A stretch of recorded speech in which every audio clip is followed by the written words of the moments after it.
जय श्री कृष्णा। धार्मिक व्रत कथा में आपका दिल से स्वागत है। आज हम सुन रहे हैं शिव महापुराण की कथा। आइए इस श्रावण मास के महीने में हम सुनते हैं शिव पुराण की कथा को। व्यास जी कहते हैं, जगत के पिता भगवान शिव जगमाता कल्याण में पार्वती तथा उनके पुत्र कार्तिकेय जी को नमस्कार करके हम इस पुराण का वर्णन करते हैं। एक समय की बात है, नैमिषारण्य में निवास करने वाले शौनक आदि सभी मुनियों उत्तम भक्ति भाव तथा साथ सूत जी ने पूछा। ऋषि बोले, हे महाभाग सूत जी, विद्वेश्वर संहिता की जो साध्य साधना खंड नाम वाली शुभ एवं उत्तम कथा है, उसे हम लोगों को सुननी है। उसका आदि भाग बहुत ही रमणीय है तथा वह शिव भक्तों पर भगवान शिव का वात्सल्य स्नेह प्रकट करने वाली। अब आप शिव के परम उत्तम स्वरूप का वर्णन कीजिए, साथ ही शिव और पार्वती के दिव्य चरित्र का पूर्ण रूप से हमें स्मरण कराइए। हम पूछते हैं कि निर्गुण महेश्वर लोक में सगुण रूप कैसे धारण करते हैं। हम सब लोग विचार करने पर भी शिव के तत्व को नहीं समझ पाते हैं। सृष्टि के पहले शिव किस प्रकार अपने स्वरूप से स्थित होते हैं और फिर सृष्टि के मध्य काल में वे भगवान किस तरह की क्रीड़ा करते हुए व्यवहार वर्ताव करते हैं।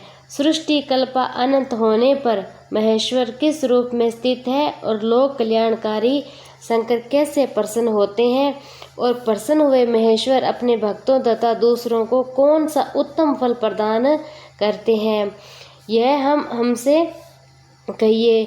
हमने सुना है कि भगवान शिव शीघ्र प्रसन्न हो जाते हैं। वे महान दयालु है, इसीलिए अपने भक्तों का कष्ट नहीं देख सकते। ब्रह्मा विष्णु और महेश ये तीन देवता शिव के ही अंग से उत्पन्न हुए। उनके प्राकट्य की कथा, उनके विषय चरित्र का वर्णन हे प्रभु आप उमा के आविर्भाव और वैवाहिक की भी कथा में सुनाइए। विशेष उनके और अन्य लीलाओं का भी वर्णन कीजिए। निष्पाप सूत जी, हमारे प्रश्न के उत्तर में हमको ये सब कथा और दूसरी बातें भी अवश्य कहनी चाहिए। तो सूत जी ने कहा, मुनीश्वर आप लोगों ने बड़ी उत्तम बात पूछी है। भगवान सदाशिव की कथा में आप लोगों की आंतरिक निष्ठा हुई, इसके लिए आप धन्यवाद के पात्र भी हैं। ब्राह्मणों भगवान शंकर का गुणगान अनुवाद सात्विक राजस और तामस तीनों ही प्रकृति के मनुष्य को सदा आनंद प्रदान करने वाला है। पशुओं की ईर्ष्या करने वाले निठुर कसाई शिवा दूसरा कोई पुरुष नहीं है। उस गुण अनुवाद को सुनने से अब रुक कैसे सकता है। जिनके मन में कोई तृष्णा ही नहीं, ऐसे महात्मा पुरुष भगवान शिव के उन गुणों का गान करते हैं, क्योंकि वह गुणावली संसार रूपी रोगों की दवा है। मन तथा कानों को प्रिय लगने वाली और संपूर्ण मनोरथ को देने वाली। ब्राह्मणों आप लोगों के प्रश्न के अनुसार मैं यथाबुद्धि प्रयत्न पूर्वक शिव लीला का वर्णन करता हूँ। आप आदर पूर्वक इस कथा को सुनिए। जैसे आप लोग पूछ रहे हैं, उसी प्रकार देव ऋषि नारद ने शिव रूपी भगवान विष्णु से प्रेरित होकर अपने पिता से पूछा था। अपने पुत्र नारद प्रश्न सुनकर शिव भगत ब्रह्मा जी चित्त प्रसन्न हुए और उन्होंने मुनि शिरोमणि हर्ष प्रदान करते हुए प्रेम पूर्वक भगवान शिव का यश गान करने लगे। एक समय की बात है, मुनि शिरोमणि विप्र नारद जी को ब्रह्मा जी के पुत्र विनीति चित्त और तपस्या में मन लगाया। हिमालय पर्वत में कोई एक गुफा थी जो बड़ी ही शोभा से संपन्न दिखाई देती। उसके निकट देव नदी गंगा निरंतर वेग पूर्वक बहती। वहाँ एक महान दिव्य आश्रम था जो नाना प्रकार के शोभा से सुशोभित। दिव्य दृष्टि नारद जी तपस्या करने के लिए उसी आश्रम में गए। उस गुफा को देखकर मुनिवर नारद जी बड़े प्रसन्न हुए और सुदीर्घ काल तक वहाँ तपस्या करते रहे। उनका अंतःकरण भी शुद्ध था। वे दृढ़ता पूर्वक आसन बांधकर मौन हो और व्यायाम पूर्वक समाधि में स्थित हो गए थे। ब्राह्मण उन्होंने वह समाधि लगाई जिसमें ब्रह्मा साक्षात्कार कराने वाला मैं ब्रह्मा हूँ, यह विज्ञान प्रकट होता है। मुनिवर नारद जी जब इस प्रकार तपस्या करने लगे तो उस समय यह समाचार पाकर देवराज इंद्र कांप उठे थे। वे मानसिक संताप से विह्वल हो गए थे। हे नारद मुनि, मेरा राज्य लेना चाहते हो? मन ही मन ऐसा सोचकर इंद्र उनकी तपस्या में विघ्न डालने के लिए प्रयत्न करने की इच्छा की। उस समय देवराज अपने मन से कामदेव का स्मरण और याद करते हुए कामदेव वहां आ गए। तो नारद जी की तपस्या में विघ्न डालने का आदेश भी उन्होंने दे दिया। यह आज्ञा पाकर कामदेव बसंत को साथ ले आए और बड़े ही गर्व से उस स्थान पर गए और अपना उपाय करने लगे। उन्होंने वहां शीघ्र ही अपनी सारी कलाएं रच डाली। बसंत और मत होकर अपना प्रभाव अनेक प्रकार से प्रकट किया। मुनिवर कामदेव और बसंत के अथक प्रयत्न करने पर भी नारद मुनि के चित्त में विकार नहीं उत्पन्न हुआ और महादेव के अनुग्रह से उन दोनों का गर्व चूर हो गया था। तो शौनक आदि महर्षियों, ऐसा होने पर जो कारण था उसे आदरपूर्वक भी सुनो। महादेव जी की कृपा से नारद मुनि पर कामदेव का कोई प्रभाव नहीं पड़ा। पहले उसी आश्रम में काम शत्रु भगवान शिव उत्तम तपस्या की थी। वहीं उन्होंने मुनियों की तपस्या नाश करने वाले कामदेव को शीघ्र ही भस्म कर डाला था। उस समय रति और कामदेव को पुण्य जीवित करने के लिए देवताओं से प्रार्थना की। तब देवताओं ने समस्त लोगों का कल्याण करने वाले भगवान शंकर से याचना की थी। उनके याचना करने पर वे बोले, देवता, कुछ समय व्यतीत होने के बाद कामदेव जीवित तो हो जाएंगे, परंतु यहाँ उनका कोई उपाय नहीं चलेगा। अमरगण यहाँ खड़े होकर लोग चारों ओर जितनी दूर तक भी भूमिका को नेत्र से देख पाते, वहाँ तक कामदेव बाणों का प्रभाव नहीं चल सका। इसमें संशय नहीं है कि भगवान शंकर की इस उक्ति के कारण उस समय वहाँ नारद जी के प्रति कामदेव निजी प्रभाव मिथ्या सिद्ध हुआ। वे शीघ्र ही स्वर्गलोक में इंद्र के पास लौट गए। वहाँ कामदेव ने अपना सारा वृत्तांत और मुनि का प्रभाव कह सुनाया। उसके बाद इंद्र की आज्ञा से वे बसंत के पास अपने स्थान को छोड़कर लौट गए। उस समय देवराज इंद्र को बड़ा ही विस्मय हुआ। उन्होंने नारद जी की भूरी भूरी प्रशंसा की, परंतु शिव की माया से मोहित होने के कारण वे उस पूर्व वृत्तांत को याद न कर सके। वास्तव में इस संसार के भीतर सभी प्राणियों के लिए शंभु की माया को जानना अत्यंत कठिन है। जिसने भगवान शिव के चरणों में अपने आप को अर्पित कर दिया, उस भक्त को छोड़कर सारा जगत उसकी माया से मोहित हो जाता है। नारद जी भी भगवान शंकर की कृपा से वहाँ चिरकाल तक तपस्या में लगे रहे। जब उन्होंने अपनी तपस्या को पूर्ण हुई समझा, तब वे मुनि उससे विरक्त हो गए। कामदेव पर मेरी विजय हुई ऐसा मानकर उन मुनीश्वर के मन में व्यर्थ ही गर्व आ गया। भगवान शिव की माया से मोहित होने के कारण उन्हें यथार्थ बात का ज्ञान नहीं रहा और ये सब वे समझ नहीं सके कि कामदेव पराजित होने में भगवान शंकर का ही प्रभाव का ही कारण है। उस माया से अत्यंत मोहित हो मुनि शिरोमणि नारद अपना काम विजय संबंधी वृत्तांत बताने के लिए तुरंत ही कैलाश पर्वत पर आ पहुंचे। उस समय वे विजय के मद से उन्मत्त हो रहे थे। वहां रुद्रदेव को नमस्कार करके गर्व से भरे हुए मुनि अपने आप को महात्मा मानकर अपने ही प्रभाव से कामदेव पर अपनी विजय हुई समझकर उसे सारा वृत्तांत कह सुनाया।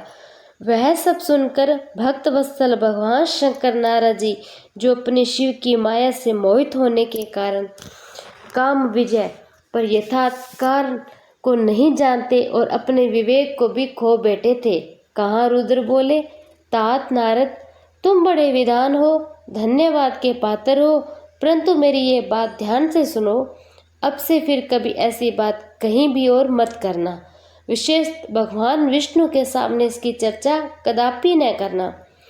तुमने मुझसे अपना जो वृत्तांत बताया है उसे पूछने पर भी दूसरों के सामने न कहना। यह शिव संबंधी वृत्तांत सर्वदा गुप्त रखने योग्य बातें हैं। इससे कभी किसी पर प्रकट नहीं करना चाहिए। तुम मुझे विशेष प्रिय हो, इसीलिए अधिक जोर देकर मैं तुम्हें ये शिक्षा देता हूँ और इसे न कहने की आज्ञा देता हूँ, क्योंकि तुम भगवान विष्णु के भक्त हो और उनके भक्त होते हुए मेरे अत्यंत अनुगामी हो। इस प्रकार बहुत कुछ कहकर संसार की सृष्टि करने वाले भगवान रुद्र नारद जी को शिक्षा दे रहे थे। अपने वेदांत को गुप्त रखने के लिए उन्हें समझा रहे थे, परंतु वे तो शिव की माया से मोहित थे, इसीलिए उन्होंने उनकी दी हुई शिक्षा को नहीं सुना और हितकर नहीं माना। उसके बाद मुनि शिरोमणि नारद तो ब्रह्मा लोक में चले गए। वहाँ ब्रह्मा जी को नमस्कार करके उन्होंने कहा, पिताजी, मैंने अपने तपोबल से कामदेव को जीत लिया। उनकी यह बात सुनकर ब्रह्मा जी ने भगवान शिव के चरणारविंद चिंतन किया और सारा कारण जानकर अपने पुत्र को सब कहने से मना किया, परंतु नारद जी तो शिव की माया से मोहित थे। उनके चित्त में तो मत का अंकुर जम गया था, उनकी बुद्धि तो मारी गई थी। इसीलिए नारद जी अपना सारा वृत्तांत भगवान विष्णु के सामने कहने के लिए वहां से शीघ्र ही विष्णु लोक में आ गए। नारद मुनि आते ही भगवान विष्णु बड़े आदर से उठे और शीघ्र ही आगे बढ़कर उन्होंने मुनि को हृदय से लगा लिया। मुनि के आगमन का क्या हेतु इसका उन्होंने पहले से ही पता था। नारद जी को अपने आसन पर बिठाकर भगवान शिव के चरणोबिंद पर चिंतन करके श्री हरि ने उनसे पूछा कि भगवान विष्णु बोले, हे तात, कहाँ से आ रहे हो? यहाँ किस लिए तुम्हारा आगमन हुआ है? तो मुनि श्रेष्ठ बोले, तुम धन्य हो कि तुम्हारे शुभ गमन से मैं पवित्र हो गया। भगवान विष्णु का यह वचन सुनकर गर्व से भरे हुए नारद जी मत से मोहित होकर अपना सारा वृत्तांत बड़े अभिमान के साथ में सुनाया। नारद मुनि का वह अहंकार युक्त वचन सुनकर मन ही मन भगवान विष्णु ने उनकी काम विजय के यथार्थ कारण को पूर्ण रूप से जान लिया। उसके बाद श्री विष्णु बोले, मुनि श्रेष्ठ, तुम तो धन्य हो, तपस्या के तो भंडार ही हो तुम्हारा हृदय भी बड़ा उदार है। मुनि श्रेष्ठ, जिसके भीतर भक्ति, ज्ञान और वैराग्य नहीं होते, उसी के मन में समस्त दुखों को देने वाला काम, मोह आदि विकार शिखर उत्पन्न होते हैं।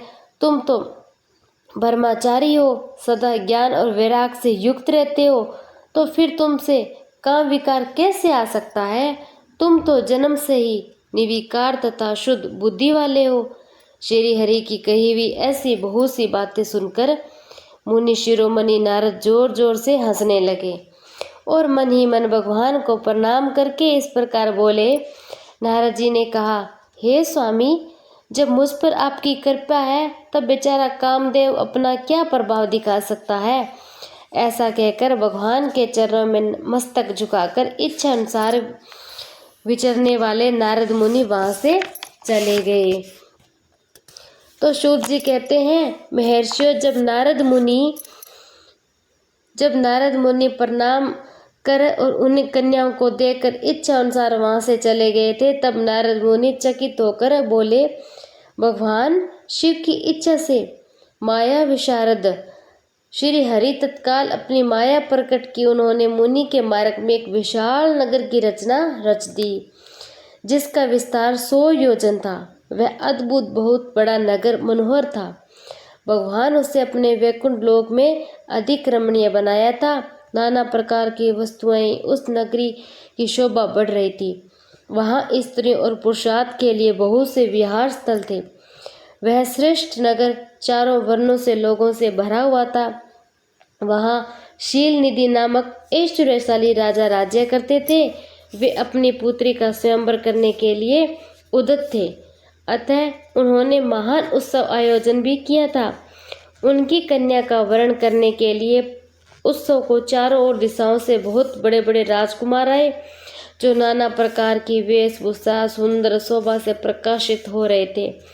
उन राजकुमारों से वह नगर भरा पूरा दिखाई दे रहा था।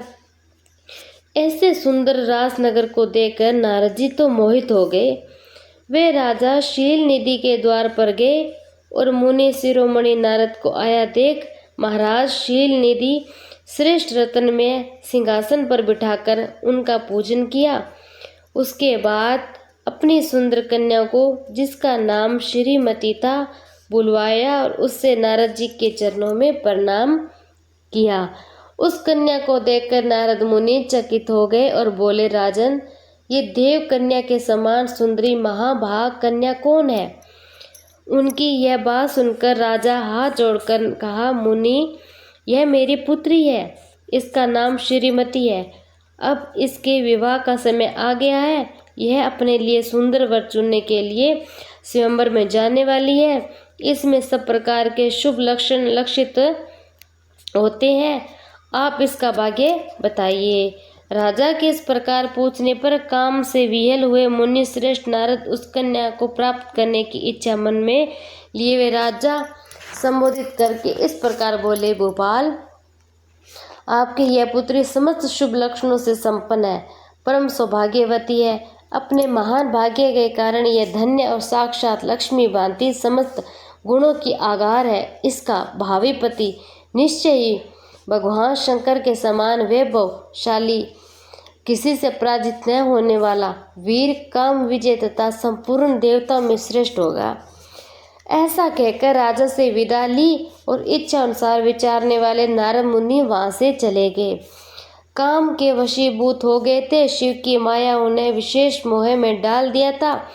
वे मुनि मन ही मन सोचने लगे कि मैं इस राजकुमारी को कैसे प्राप्त करूं। स्वयंवर में आए वे नरेश से सबको छोड़कर यह एकमात्र मेरा ही वर्ण करें, ये कैसे संभव हो सकता है? तो समस्त नारियों को सौंदर्य सर्वदा प्रिय होता है। सौंदर्य को देखकर ही वह प्रसन्नतापूर्वक मेरे अधीन हो सकती है, इसमें कोई संशय नहीं। ऐसा विचार कर काम से विहल हुए मुनिवर नारद भगवान विष्णु का रूप ग्रहण करने के लिए तत्काल उनके लोक में जा पहुँचे। वहाँ भगवान विष्णु को प्रणाम किया और वे इस प्रकार बोले कि हे भगवान, मैं एकांत में आपसे अपना सारा वृतांत कहूँगा। तो बहुत अच्छा कहकर लक्ष्मीपति श्री हरि नारद जी के साथ एकांत में जाकर बैठ गए। बोले, हे मुनि श्रेष्ठ, अब आप अपनी बात को बताइए।